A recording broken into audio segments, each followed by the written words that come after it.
الماعز الليبي يعتبر من أهم الثروات الحيوانية التي تمتاز بها ليبيا، فهو يشكل جزءاً من التراث الزراعي والحيواني للبلاد.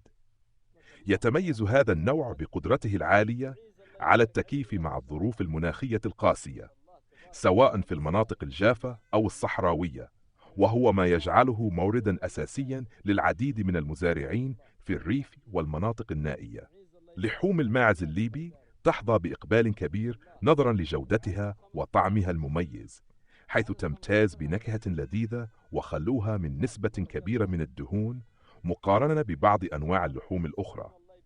هذه الخصائص تجعلها خياراً مفضلاً للكثيرين، سواء للاستهلاك المحلي أو للتصدير. كما أن نسبة الدهون المعتدلة في اللحوم تجعلها صحية نسبياً، وهو أمر يساهم في زيادة الطلب عليها في الأسواق.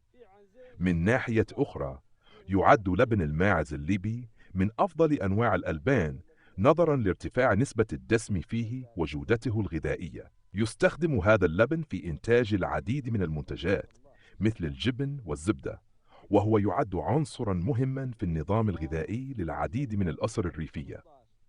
كما أن سهولة هضمه تجعله مناسباً للأطفال وكبار السن، مما يضيف له قيمة غذائية إضافية. واحدة من أبرز ميزات الماعز الليبي هي سرعته في التكاثر، وهو ما يجعله استثماراً مربحاً بالنسبة للمزارعين. قطيع صغير من الماعز يمكن أن يتضاعف عدده في فترة زمنية قصيرة، مما يساهم في زيادة إنتاج اللحوم والألبان على مستوى البلاد.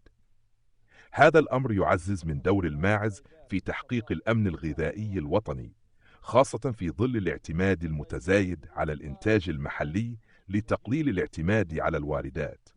أما ذكور الماعز الليبي فهي تتميز بحجمها الكبير ووزنها الثقيل مقارنة بمعظم أنواع الماعز الأخرى في العالم. هذه الخاصية تجعلها مصدراً مهماً للحوم ذات الجودة العالية والكميات الكبيرة. كما أن الذكور غالباً ما تستخدم في المناسبات الاجتماعية والأعياد نظراً لمكانتها الثقافية وقيمتها الاقتصادية. الماعز الليبي ليس مجرد مصدر غذائي، بل يعتبر أيضاً جزءاً من التراث الثقافي الليبي.